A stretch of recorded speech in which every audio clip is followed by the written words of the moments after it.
Right, good evening, ladies and gentlemen. Let's start. Apologies for absence. Apologies from Councillors Wilkinson and Strachan. Everyone else is present. Are there any declarations of interest? Noted. The minutes on pages 4 to 12. Can I take them as an accurate record?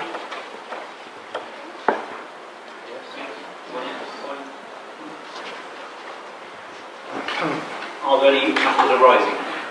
Yeah. Councillor Carter.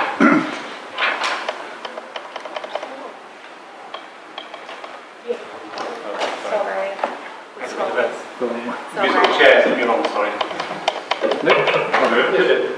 Minute 16, Customer Services Action Plan.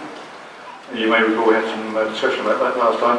I note that on the action plan, item 2, consult with customers, quarter 3, 16-17. We're about, 14 days away from then. I'm just wondering if you have an update as to how this is going to be implemented and how the members of staff are going to do the consultation at no cost. We're working with the Local Government Association and they're going to assist us with the engagement, with the community engagement on this. So we're meeting with them, well actually, I'm phoning them tomorrow and I expect them to be in again next week. Would be clear that the LJ are funding it. It's the engagement. Good, thank you.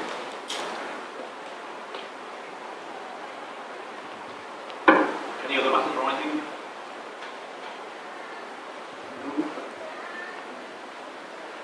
Right, so item 5, there are no written questions from the public. Item 6, there are no written questions from councillors. Item 7, there are no petitions. Item 8, the forward plan on pages 13 to 25. Charles. You missed it, Charles.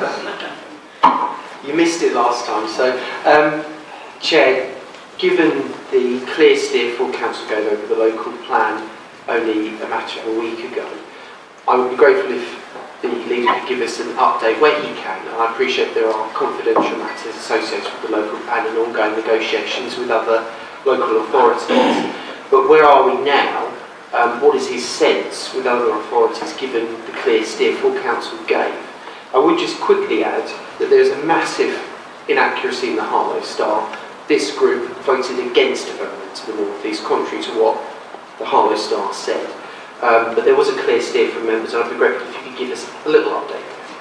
I will try. Clearly there are a number of consequences of the decisions that were made at the Special Council. So there was a meeting of the Duty to Cooperate group on Monday, which principally involved Epping Forest East, ourselves, and also all other others involved in that meeting, Essex, Hertfordshire County Council and others. So to cut a long story short, I don't know I'm saying anything out of turn here. There were 3 memoranda of understanding that the Duty to Cooperate Board was seeking Harlow Council to endorse. So one of which related to air quality in Epping Forest, which I had no particular problem agreeing in principle to. Just to be clear, all of these things will come through a normal governance process and back to council, but agreed in principle to sign that. The transport memorandum of understanding, well, I understand members offered it, members around this table, never mind, not on party lines had some specific objections. I've agreed in principle to sign that based on the agreement offered for council. The third memorandum of understanding was around spatial options, and clearly the draft up to that point, which I had refused to sign at the previous meeting because we're going to have a special council meeting on, I'm still refusing to sign. There are a number of little wrinkles in this. So the first one is that there is no, having taken legal advice, well, so if you start taking legal advice, there's no particular urgency to sign that memorandum of understanding until the local plans are submitted for examination in public, so after the consultation process. So the sort of short-term urgency has gone away. It doesn't solve the issues around that. You will note in the forward plan that our local plan is due to come to the next cabinet in October. While that is still the plan, clearly the local plan panel is going to meet soon, next Wednesday, and we need to work through some of those issues. So while I would very much like to maintain that timetable, I can't right now guarantee that. The other thing that was referenced in the special council meeting was around garden cities, and the intention was to submit an expression of interest, nothing stronger than that, about a garden extension, clearly from my perspective, principally around Kilston Park and development in Harlow. But clearly that might have referenced, or early drafts of it did reference, all possible development in and around Harlow. And so officers are currently working through drafting amendments to that to basically not to make any illusions to developments to the south and west. Now there is some urgency on that, because it does need to be submitted on Monday. I have seen an early draft of that. There are still some drafting changes that would be required to meet the clearly expressed view of Council. But what I can say at this point is I will absolutely assure everyone present that I am mindful that Council has expressed a clear view, and that will be reflected in anything I do or don't sign on behalf of the Council. Thank you.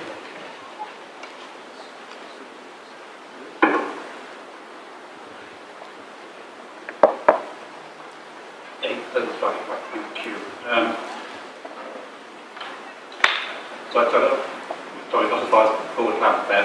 So anything on the forward plan? No. So noted. There were no separate decisions outside the cabinet process. I lead a deputy leader. I'm going to be increasingly careful how I word that. On to item 10. Meat of this meeting. So the Joint Finance and Performance Report, Quarter 1, on pages 26 to 51 of your minutes. Chair, I'd move that. I'll second. Could I just say, partly the surplus is because when we transferred the garages, half the account came over to the from the housing revenue account to the general fund. The increase was not actually put in the budget. Good news for next year, because that will actually help us. But for this year, it's listed as an underspend, and it's the major part of this, Chair.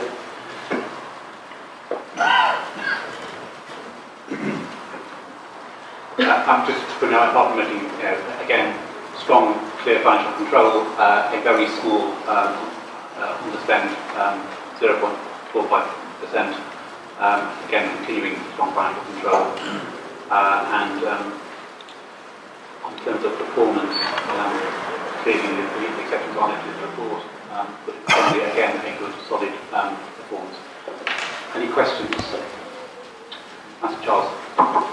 Yes, Chair, on page 43, the line specifically on sickness, we see through 15-16 from quarter 1 to quarter 4 that the council has not been hitting its sickness target by about 5%, and then suddenly in quarter 1, 16-17, we see a jump.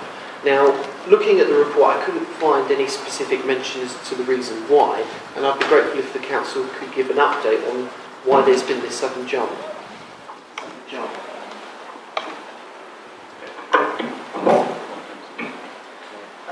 Yes, thank you. I mean, there's a number of reasons. The first one, obviously, every year we review the actual targets. And so we did review this target for the very reasons that you gave earlier. It was unrealistic. So previously the target was 8.25, and we've changed that to 8.75. Having said that, clearly this is the period where you're less likely to get sickness than in certain other periods. Later on in the year, for obvious reasons, that's when we get it. But they're the two main reasons. Mr. Carter?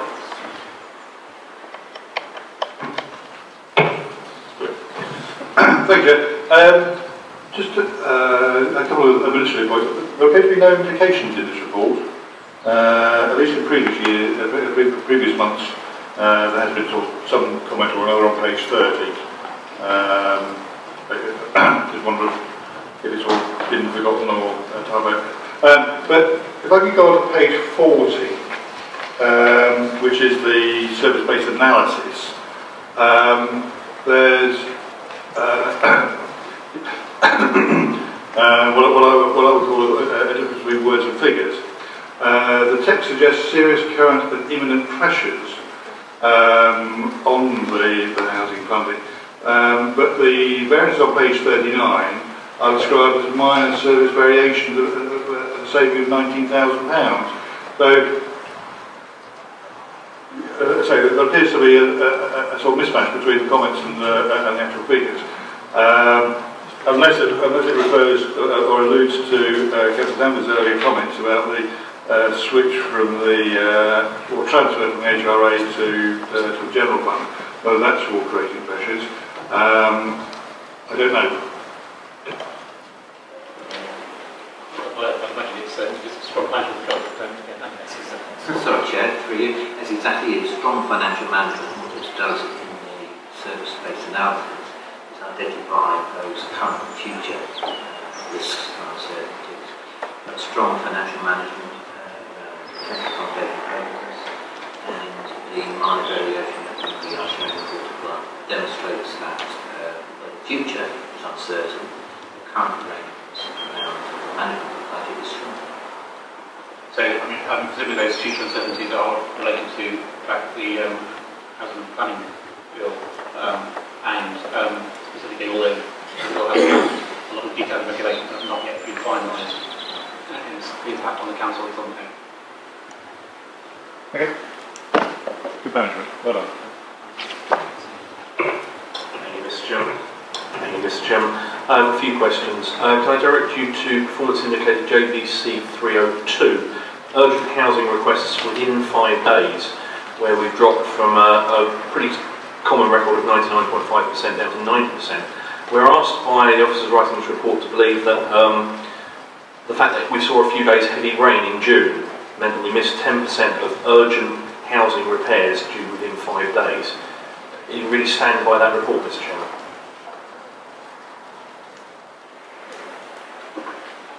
Well, so as it says, a lot of these repairs were to do with roofs and leaks and what have you.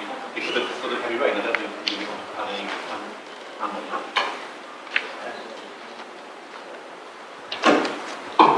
I think the process in terms of managing responsible repair, particularly in this area, was monitored very briefly at the Joint Forestry Unit in Norwich, and they've identified within the narrative what was the cause of that dip in performance, and we expect that performance to, and it has increased in the months that are shown in this report, so I think it was a one-off dip.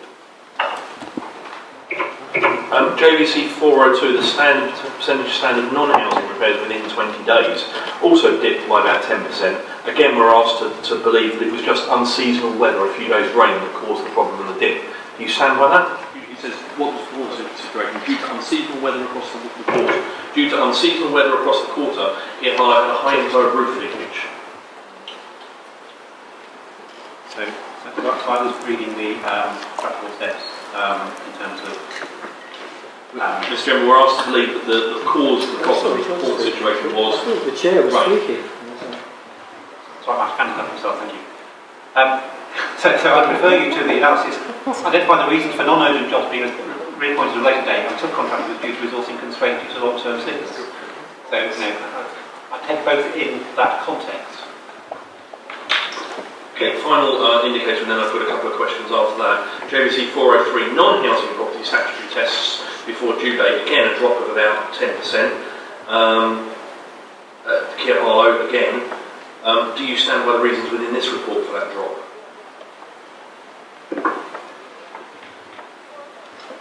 So they are relatively clear in the report. In which case, Mr. Chairman, my comments and questions, the question overall is, series of indicators here that we've seen in the last quarter drop in Keir Harlow's performance. Is this in any way related to your decision not to continue with the Keir Harlow contract and to pursue elsewhere? Or is this a matter of Harlow Council taking its eye off the ball now that it's deciding to move elsewhere? Well, clearly neither. There are a large number of KPIs related to Keir Harlow, both in housing maintenance and environment maintenance, of which only 3, as you have highlighted, have had a different performance. Clearly there will be a significant focus on ensuring that these are just a dip and don't reoccur, but it's not a general commentary on either the oversight of the council or the general performance of Keir Harlow.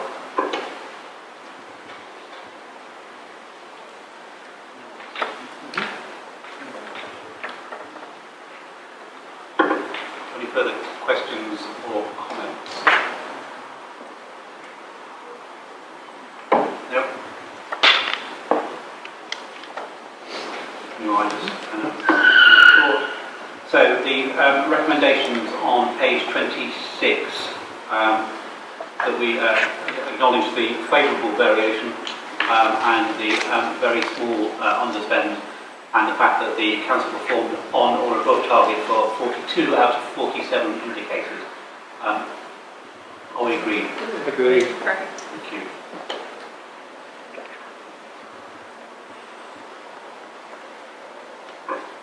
Now we're on to item 11, the housing revenue account, Q1 finance report, pages 52 to 59. £1,000.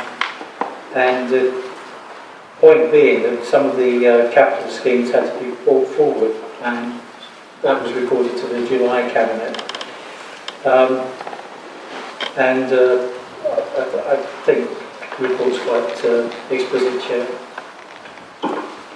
Any questions? No? Any comments? No? Right, so the recommendations on page 52, A and B, are we so agreed? Agreed, thank you.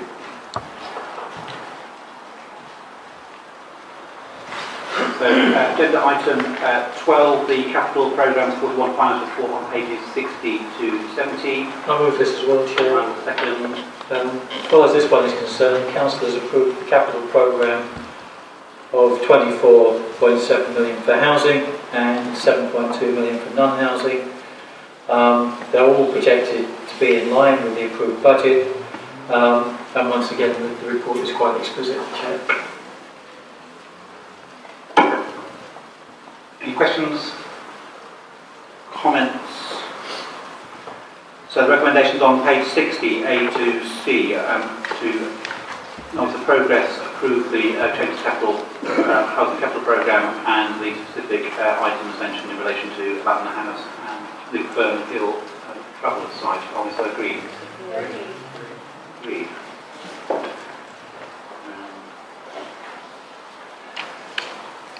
So, item 13, the annual Treasury Management Report on pages 71 to 93. I move this as well, Chair. Second. Could I place on record my thanks to the officers on this particular item?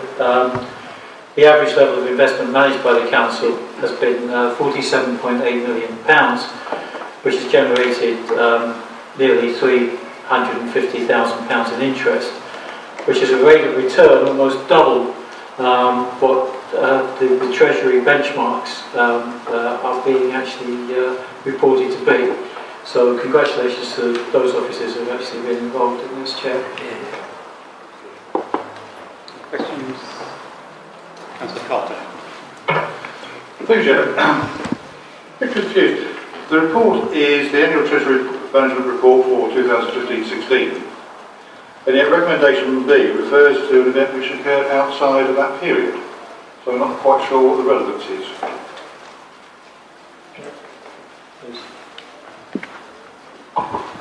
If I could, Chairman, simply the reason for the inclusion of the recommendation is clearly the Brexit decision is having impacts on the economy and the financial markets, and as we had a Treasury update coming to the committee, we felt that it was appropriate to raise the issue with Cabinet to make you aware of the situation and the steps that are being taken to managing that difficult circumstance.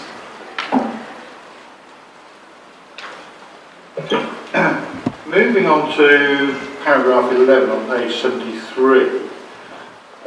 Second sentence. As a result, the council now holds investments in certificates of deposit, the CCLA, money market funds, fixed value investments of the Treasury DMO. Could you just refer me to where council approved the use of CCLA and CDs, and whereabouts in Annex E there are the limits on investments for those particular products? Yeah, I can. The decision to diversify into those specific investment vehicles was actually taken as part of the 15-16 annual Treasury Management Strategy, and I can provide details of the relevant sections in that report for Councillor Carter if he requires them.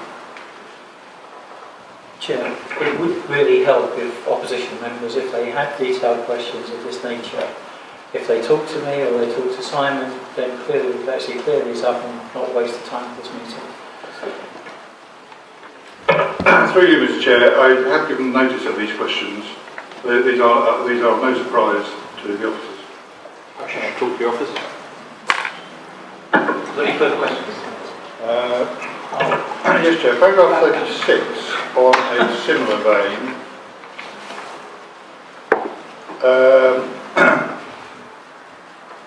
refers to considering utilizing bonds during 16-17.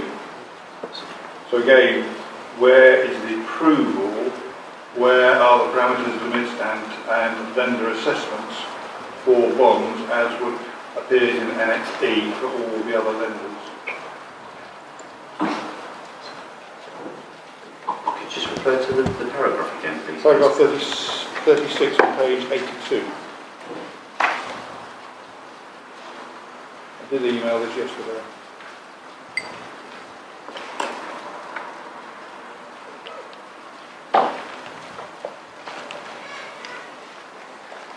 It'd be helpful if Yeah, we sorry. emailed it to them as well.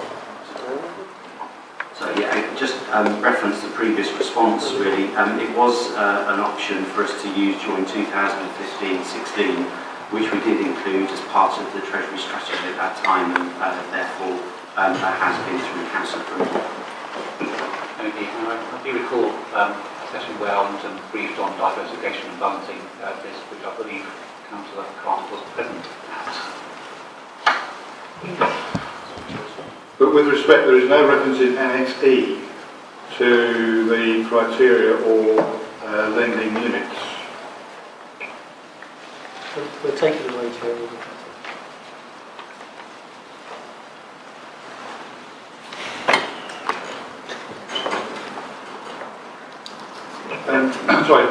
Finally, on Annex A on page 85, the incremental impact of capital investment decisions. This is an indicator of affordability that shows the impact of capital investment decisions on council tax and the housing rent levels. The incremental impact is the difference between the total revenue budget requirement of the current approved capital programme and the revenue budget requirement arising from the capital programme proposed. When Mr. Freeman has a moment, perhaps you could clarify that one for me. Just in response to Councillor Carter, I acknowledge receipt of the questions that were raised yesterday, and I was anticipating a full list of responses to be sent this evening, but they will be back with you in the morning. Lovely. Thank you. Okay.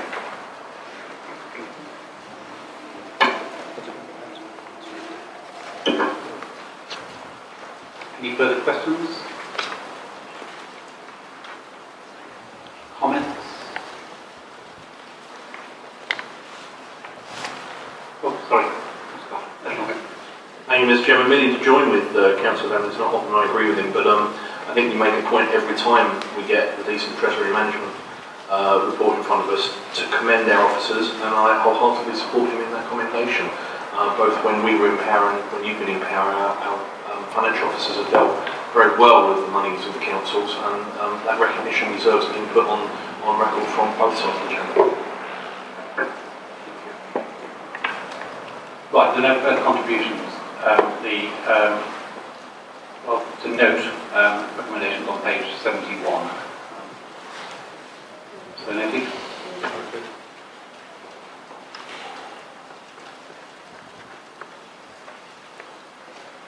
Right, so now on to item 14, the debt write-offs, page 94 to 96. Chair, before I move this, actually, Yes. explain that the revenues have got into the system. There's got no figures attached to it, but the amount written off in the recommended A should be £184,102.06, Chair, as set out in table 1 of the report. And the amount to be written off in recommendation B is incorrect and should be £42,048.93. On the basis of those recommendations, Chair, I would actually move this item. Yeah, I will second, and the full figures are in tables 1 and records are in tables 1 and 2 in appendix 1 of this report. Are there any questions or comments? Councillor Carter. Thank you. I have to express my astonishment at the,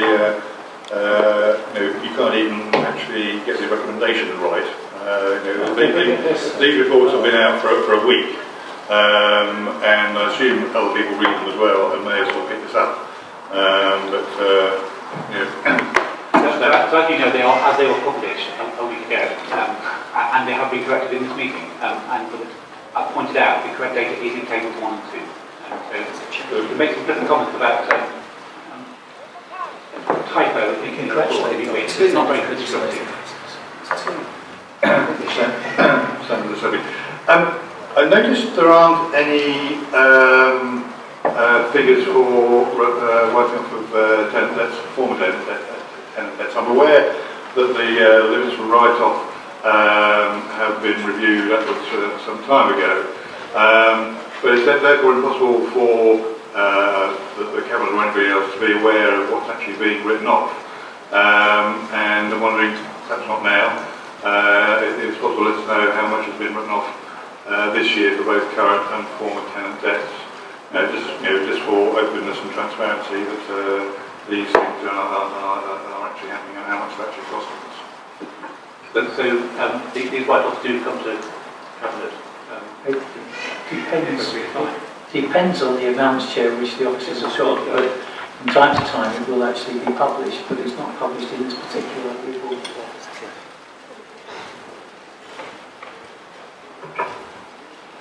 They will only be reported to Cabinet where it reaches the level where Cabinet approval is required, but normally with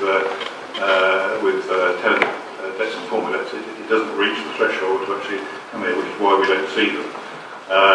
So the write-off limits were revised some time ago, and perhaps it might be helpful in future reports, just as we used to put the share allocations of the council tax being written off to business rates.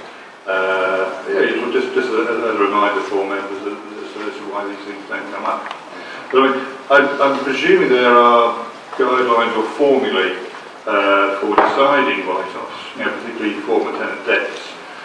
So, for example, as at the 31st of March 16, there was £1.8 million of former tenant debt in the accounts against a provision of £2.8 million. Why is it necessary to carry so much former tenant debt forward?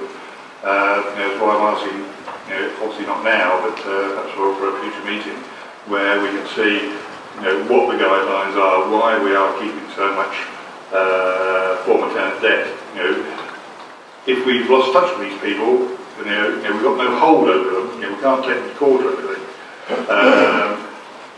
Why do we have to keep it in our books? If they do come back to us, the account can be restored and the debt can be recreated. But we've got a huge chunk of debt and an even huger chunk of provision, 2.8 million. There are current tenant debts as well, but I suspect the write-offs are considerably smaller than they are for former tenant debts. Again, I think we need, the sort of tenants and the rent payers need to have some transparency of what the council is actually doing and how well it's managing its funds.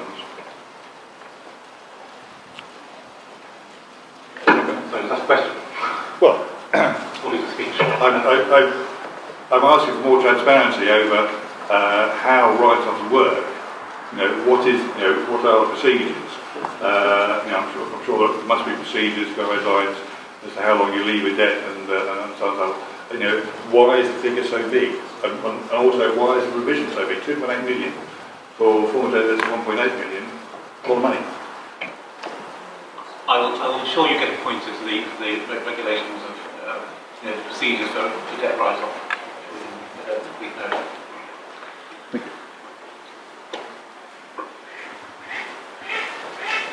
Anything further? So the recommendations with the corrected figures articulated by Councillor Danvers, with those provisos, are we agreed with the recommendations A and B on page 94? Agreed. Agreed. Right. Now move on to item 15, the Nicholsfield Pavilion refurbishment works, pages 97 to 101. To propose the recommendations on page 97. Seconded, Chair. Any comments, questions? Councillor Carter. Thank you. Obviously, welcome this proposal coming forward. It's one of these issues that's been outstanding for a long time. All sorts of bits and pieces all going on, and great steps forward, let's go on with give something back to the community and let them get on with it. I do have a question though. Paragraph 9 on page 99 shows the funding for the scheme. Given the problems we have with the previous report, I'm not sure whether it's a typo or not, but £226,000 for the pavilion comes from something called the concessionary fares provision. Now, I thought some concessionary fares ought to be going into concessionary fares. Quite how they can be supporting a sports pavilion, I'm not quite sure.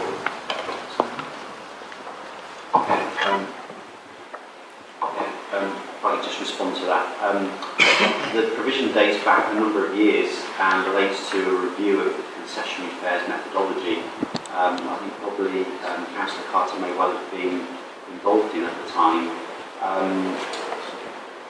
Essentially, the methodology was agreed, but at a late stage in that process, there was a backdating into a year 2008-2009 when the council had already set its budget and we didn't agree with those concessionary fare changes applying to that year.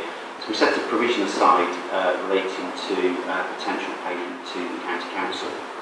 I've been in various correspondence with Margaret Lee at the county council over a long period of time, and we couldn't reach a point where there was any evidence to suggest that the review should have backdated the charges into 2008-2009 financial year, which adversely affected Harlow Council. So I have a written communication with the county which clearly stated that in the absence of that evidence, the council would, if they couldn't provide any further substantiation to the charge being made to 2008-9, we would use the provision that we'd set aside for concessionary fares for community use. I have no follow-up correspondence in over 18 months from the county council, and therefore we have decided to put it to that use in line with the intention set out in the communication with Margaret Lee. Well. So if there are no further questions or comments, so the recommendation on page 97 to accept the contracted fee for the tender for the refurbishment of the Nicholsfield Pavilion. Are we so agreed? Agreed. Item 1, I'm very much looking forward to seeing what back in use.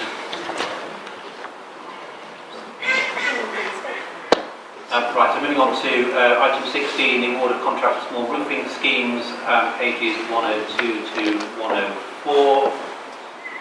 Again, Chair, I'm happy to propose the recommendation as contained on 102. Seconded, Chair. Any questions or comments? So the recommendation on page 102, recommendation A, the contractor A, awarded the contract, also agreed. Agreed. And then my personal highlight, the exciting agenda item is the street naming and numbering policy 2016, item 17 on pages 105 to 129. Yes, I've got pleasure in doing this. Nigel. I would just like to say, Um, that obviously the important feature of this is to update the policy from 2008. It hasn't been changed in any significant degree. It still is a process by which we try to ensure that emergency access or access in emergency situations to emergency services is as clear as possible. There's no confusion about where they should go.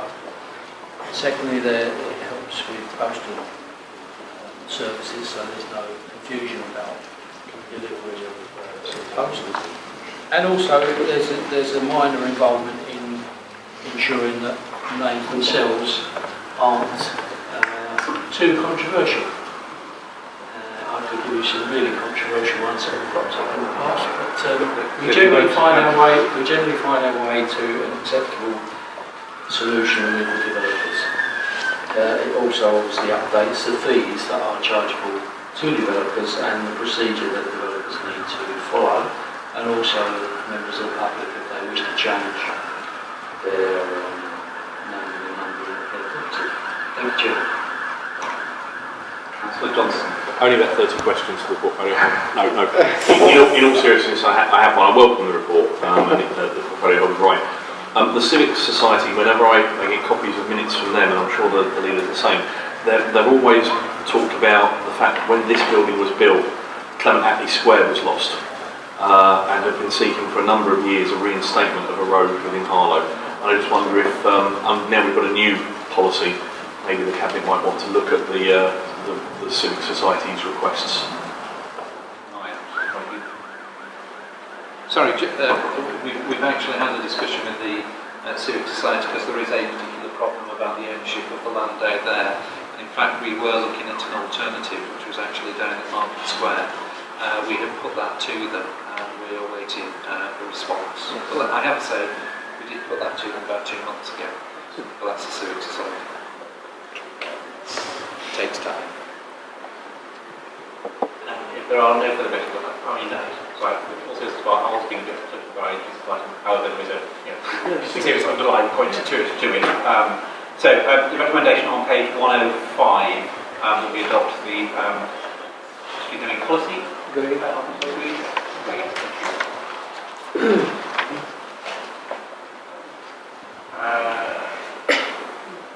Right, so the next two items 18 and 19.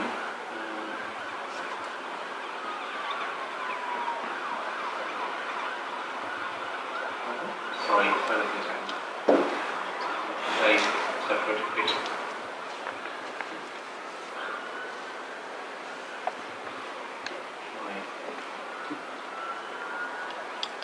Going on my iPad.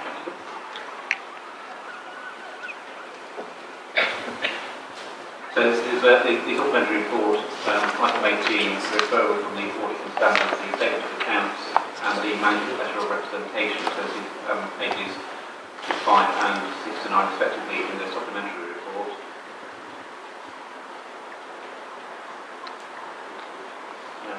I'd move this, Chair, if necessary. No, sorry, it's actually a formal approval statement of accounts. No need. So it's the sort of recommendation on page 2 of the supplementary report, A and B. Do we have any Move that, Chair. seconded? Any questions or comments? Councillor Carter. Thank you, Chair. Just a couple of questions actually about the end report. On page 14, it's talked about funding the particular programme. There used to be a tradition, if you like, of splitting right by proceeds, 50% housing, 50% non-housing.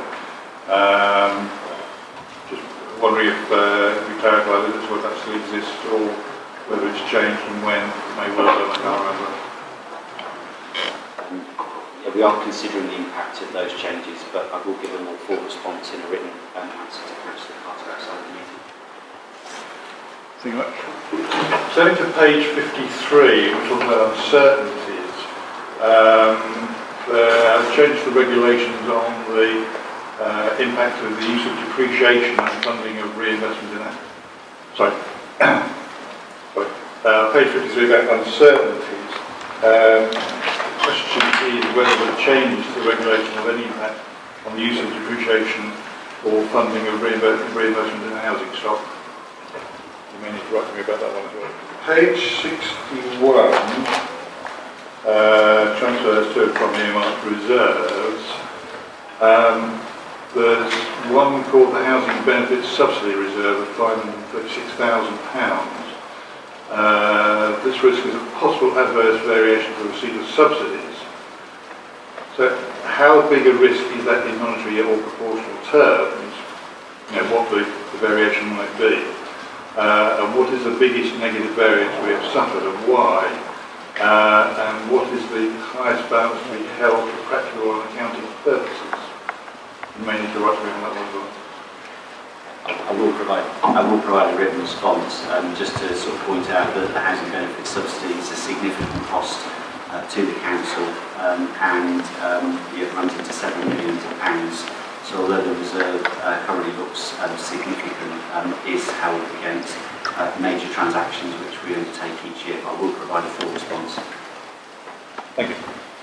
Also on that page, there's a reference to something called the HRA OJU Contract 2015, for which there is no explanation on the following very helpful 2 pages. That's another £403,000. I think that, from memory, again I'll check this and provide it in a full response, that relates to the procurement process that the council is currently going through with its re-provision of the existing Kia joint venture contract. But there isn't one for general fund. There are money set aside from the general fund. There is a proportional split between general fund and HRA.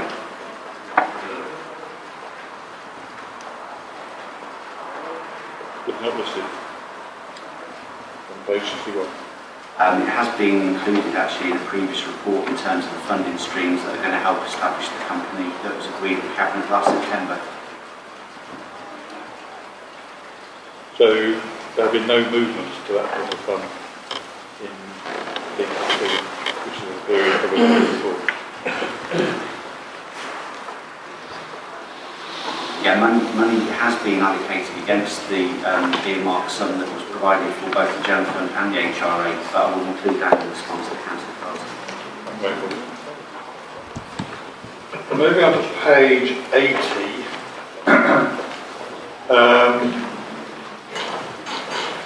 The table on investments available for sale financial assets. 1.896 million, representing a 5% loss on the £2 million investment, which doesn't seem to quite accord with our strategy of seeking the highest rate of return consistent with the proper level of security and liquidity. I'm just wondering, is this such a good investment? Why we decided to go that particular route, and where the confidence comes in the narrative underneath the change of valuation has been, sorry, on page 81, the value of units has and is expected to increase. I'm wondering what the cause of that was. Yeah, again, I can provide more detail, but essentially the investment is deemed to be, as reported, it's not a short-term investment, but a medium to long-term investment. There are certain upfront costs of the investment taking place which are offset against the capital sum that the council has invested. So long-term growth will be expected in the fund, but we also receive a dividend back from the rental incomes from the property fund. So there are two sources there of gain for the council. One is some dividends from the occupancy and the rental income from the property fund that it achieves through its leases to tenants, and also through the long-term capital gain that we'll achieve through the units we hold in the fund. And finally, bottom of page 93, operating activities. Funny you were talking about dividends just now. Dividends received in 15-16 was £86,000 compared with 1.6 million the year before. Sounds like we've made some bad investments. I think in the outturn reports that have been presented to Cabinet, the windfall sums that have been received from Kia have been detailed and were deemed to be one-off through renegotiation of contractual arrangements. The long-term ongoing level of expected return is at the lower level as reported in previous years.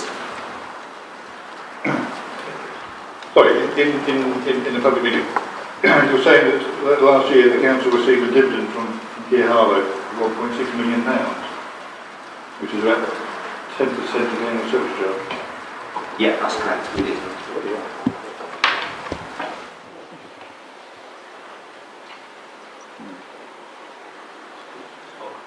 We don't. I think I'll just go back to where we were. Right. So, there's referrals from audit, and it's the recommendation on page 4 that the no statement of accounts. Sorry, give me time now in the middle of the actual audit report itself. Right, so recommendation on page 2 of the notes. Approval of the statement of accounts. I also agree. And then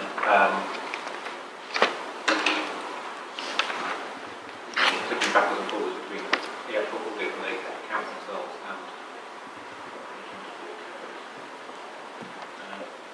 The next one is the management letter of representation. So moved, Chair. I'm going to second that. I'll just find it to make sure I've got it. Yeah, so this is the on page 6 of the supplementary pack, and it's for acknowledgement of the management letter of representation. Agreed. Agreed. Right, I'll get back to the agenda. So item 19, which is just note the minutes of the after. Thanks, Joe. I think if you noticed of this question, I think on Friday, on the safety committee of the 21st of July, there's a reference to health and safety statistics, which identified 2 RIDDOR incidents to employees and 3 reportable accidents to members of the public. RIDDOR is the Reporting of Injuries, Diseases and Dangerous Occurrences Regulation of 1995. For a worker, an incident is reportable if it results in 7 days off work. For a non-worker, it is where the person is taken to hospital immediately. So obviously, as members, concerned about our staff and indeed our residents, I wonder if somebody can let me know what those reportable incidents were, what steps we've taken to prevent a recurrence, and assurance that the people involved have actually recovered. So quite we'll give most of the president will provide that update separately to you. I think that's okay. Okay. Slips. If I can very briefly help, I think there was 3 slips and 1 trip, if I remember the 5. The 5 in that quarter was actually out of proportion because in the whole year there was only 7. So for the other 3 quarters there was only 2. And the 2 members of staff, that was the first 2 in at least the last 2 years. So I wouldn't want to overstate the problem. But I'm quite happy to give you the further details outside. Thank you very much.